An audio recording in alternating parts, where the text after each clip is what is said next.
Well, hey y'all. You didn't think that would come out from someone who wear a traditional Vietnamese dress, and I know you expected an accent, but I am from South Vietnam after all.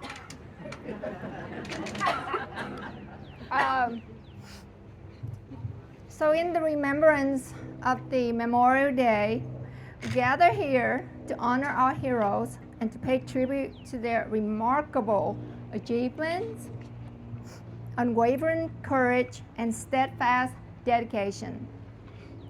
Today, we come together to express our heartfelt gratitude to their immeasurable sacrifices. We must always remember that our debt to these heroic men and women who have served our country can never truly be repaid. They have earned our everlasting gratitude, and America will forever cherish their sacrifices. These brave individuals were ordinary people, just like us. However, their actions and accomplishments were nothing short of extraordinary. They answered the call to duty, securing our present and shaping our future.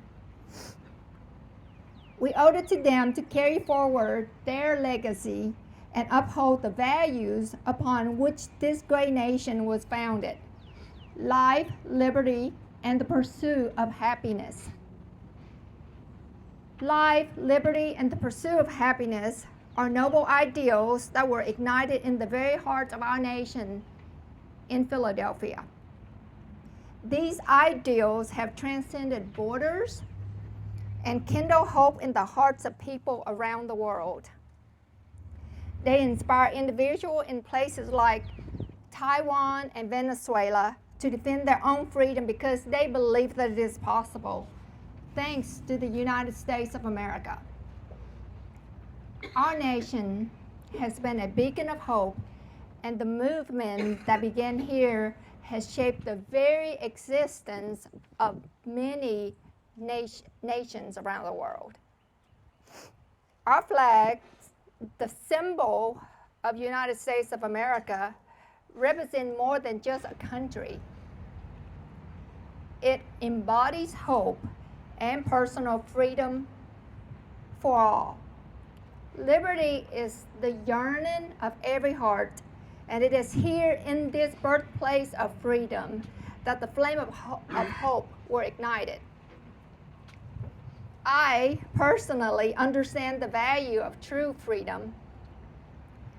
I was born in Vietnam, South Vietnam, during the invasions of the Communist North.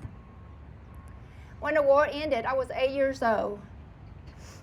A little bit about my background: I came from a wealthy family, but a few generations before me was not like that. My paternal great-grandfather escaped the Communist part of China, and he and his wife decided to settle in the Mekong Delta, only 6 miles from the Cambodian border.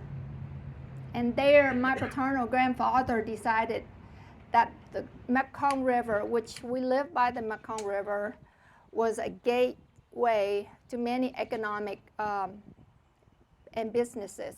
So he had established many successful businesses in the Mekong Delta, and my whole family worked in his business. So we grew up as a family pretty wealthy, but we all worked at it. Then the conflict of North and South grew worse, and the family, one time we thought about leaving Vietnam, but unfortunately, sadly, we did not escape. We did not leave Vietnam. So the fall of Saigon came in 1975. Things got really bad in Vietnam when the American troops pulled out. The communists took over. Overnight, with a stroke of a pen, they nationalized our businesses our banks to make everyone equal. It worked. The rich got poorer, and the poor remained in poverty. We had a family moved in and lived with us to watch us, to make sure that we have not hiding anything from them. So the economy fell, so the solution was to take even more from the people. And then, of course, we live only 6 miles from the Cambodian border. The war with the Khmer Rouge, Pol Pots of Cambodia, escalated. I remember as a little girl, my hometown once again turned into a war zone. The Mekong River turned into a bloodbath of bloated bodies and parts from the Khmer Rouge atrocities. I believe it was estimated that the Khmer Rouge killed 20% of their people within 4 years. That's 4 million people in 4 years. And most of that was dumped in the Mekong River that flowed by my house every day. It was an unbelievable, gruesome scene. And then the Exodus happened. If you have money, you can pay for your passage to leave Vietnam. And when I say pay for your passage, what you're doing is you bribe the government to look this way so that you can escape this way. So I had several aunts and uncles who had signed up to leave Vietnam, and at the last minute, they told my dad and my mom that there are several spots on this overcrowded already riverboat to leave Vietnam, and that perhaps my parents can take these empty spots. There are 8 people in our family, my parents and 6 of us siblings. Like I said, things got really bad in Vietnam. So bad, for example, before the war, if you want to buy an aspirin, you go to the store and you buy a bottle of aspirin. When the communists took over, we can only afford to go buy 1 aspirin instead of a bottle of aspirin. So my parents didn't have enough money to pay for 8 people, so they decided that they have enough money to pay for 2 passages. My parents had to make this decision overnight. It was an agonizing, heart-wrenching decision they had to make. They picked 2 of their oldest daughters to leave Vietnam with their relatives. Me and my next sister. I was 12 years old and my sister was 10. So 2 weeks after my birthday, my 12th birthday, my sister and I left on an overcrowded riverboat of about 400 plus people, headed toward Australia. And it was actually illegal to leave Vietnam at this time. If we get caught, we can be thrown into jail or re-education camp.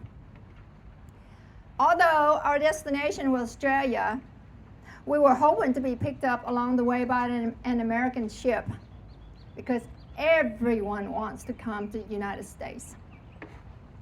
So a few days at sea on this overcrowded boat, and I mean, there was only room to sit on this boat. There's no room to even lay down. I remember my sister and I put our bags together just to sleep.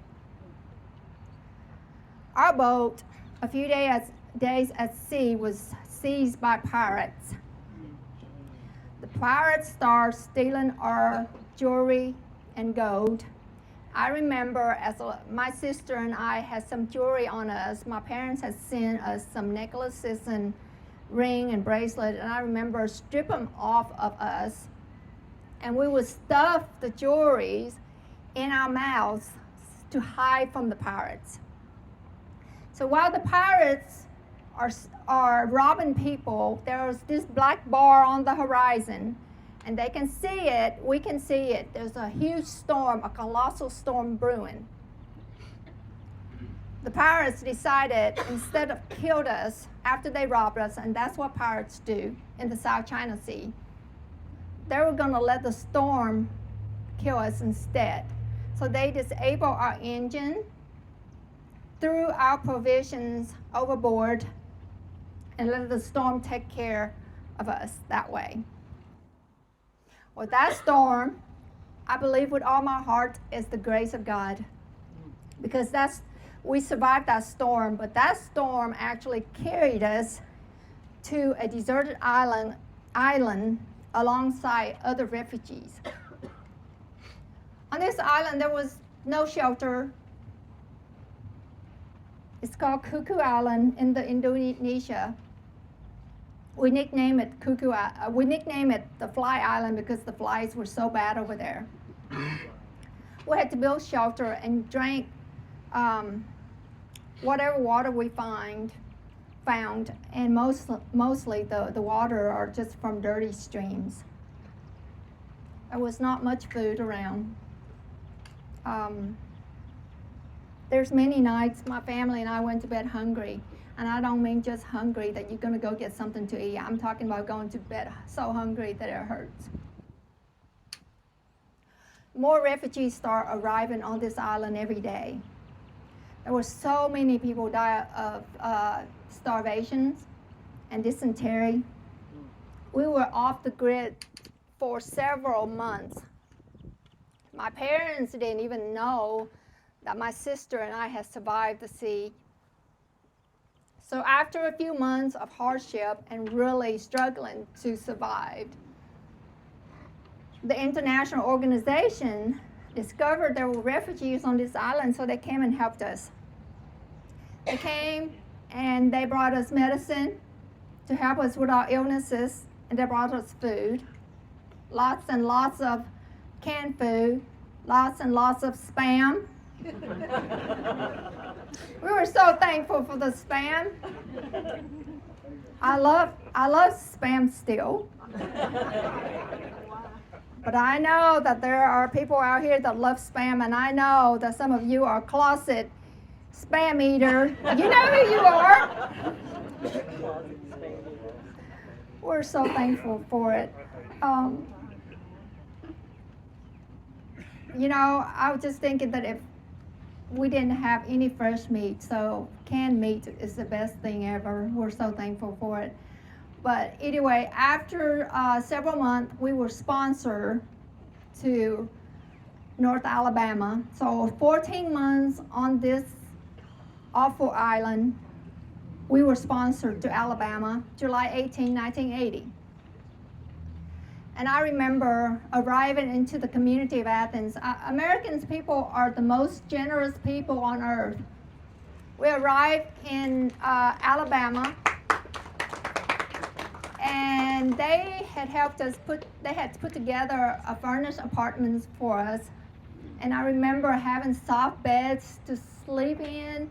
I remember having a refrigerator full of food, and open that refrigerator is like open a vault of gold. There were so much food in there. I remember seeing chicken that I didn't have to kill or plucked. So thankful. Their generosity stayed with me throughout the years, and I tell you that if it weren't for them, we would not be successful people. They came every single day to help us finding jobs, enrolled us kids in school, take us to the doctor, taught us English. So growing up in Athens, Alabama, that's where I grew up and that's where I graduated from, and realizing that God has a plan for my life. So I have co-written a book called The Ground Kisser with my with writer Lisa Smith, who is an incredible writer. But this book is not really about me, but it's about how precious my adopted country is, and it's about thanking those who fought for my freedom. And actually, the proceeds of my book all goes to veterans organizations.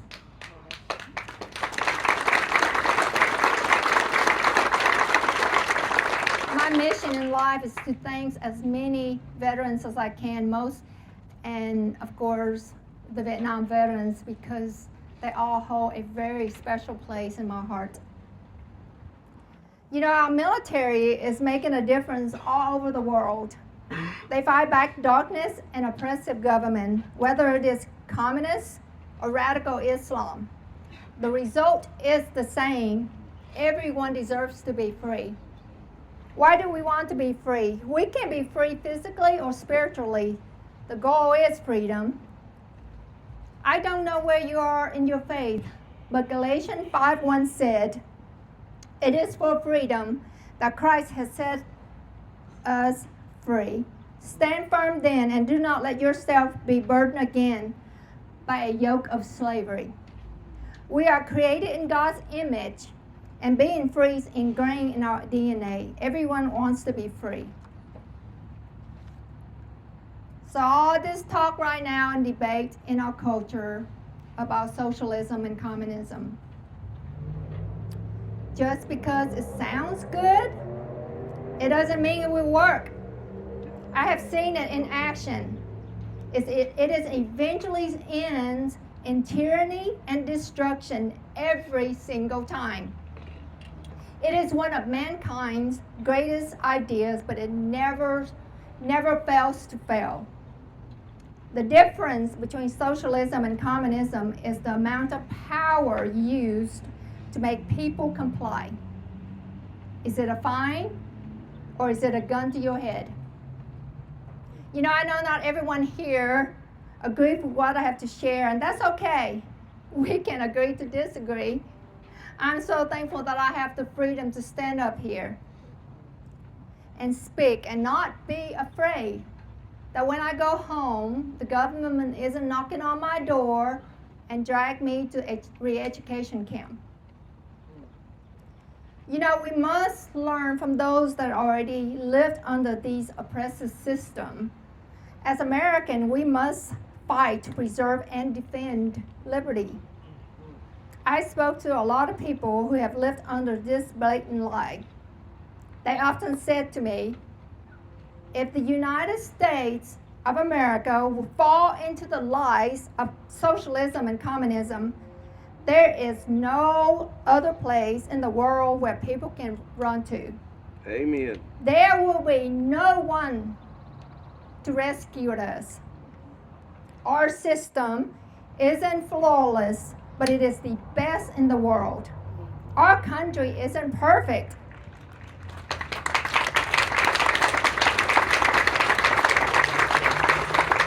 Our country isn't perfect, but it is the greatest place to live. How can I say that? Well, there are people who are still risking their lives just to come here every day. America has gave more to charity than any other country. America helps to fight free more oppressive states than anyone else. America is a place where most innovations start and something the world wants to emulate. I am so proud to be a citizen of the greatest country in the world.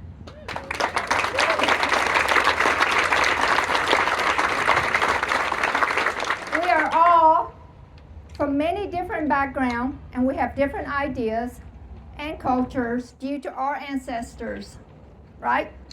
We may be a melting pot, but the result is a pretty good stew. At the end of the day, we are one proud Americans. Vietnam veterans, just indulge me for 1 minute. Vietnam veterans, will y'all stand up, please? I have something to say to you.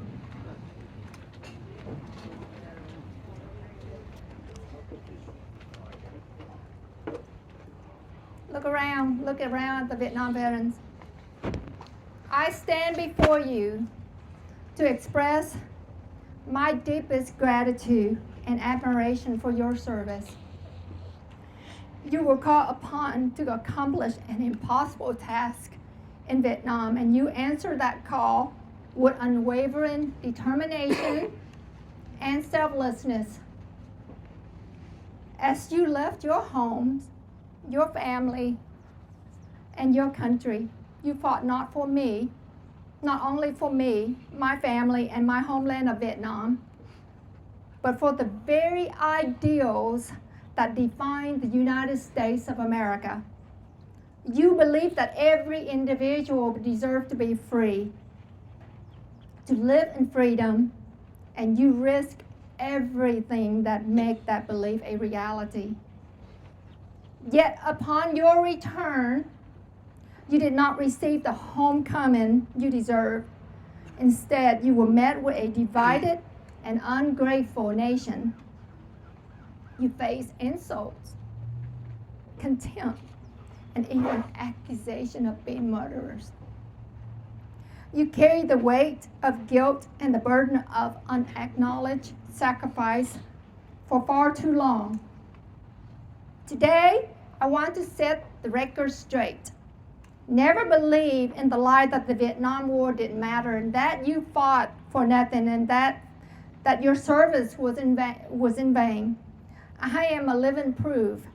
What you did in Vietnam, you made a difference. Your bravery, your sacrifice, and your courage helped countless Vietnamese people like me to experience freedom and the blessings that come with it.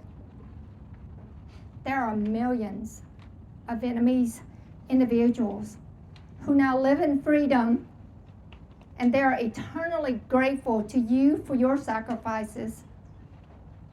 Today, I stand here not only as a survivor, but as a testament of your invaluable contribution. Thank you for all the sacrifices you made for me, for my family, and for our shared ideals. I am incredibly blessed to have you on my side, and I am forever grateful to live in this amazing country, a country that is protected and made secure by the dedicated men and women in our military. Welcome home.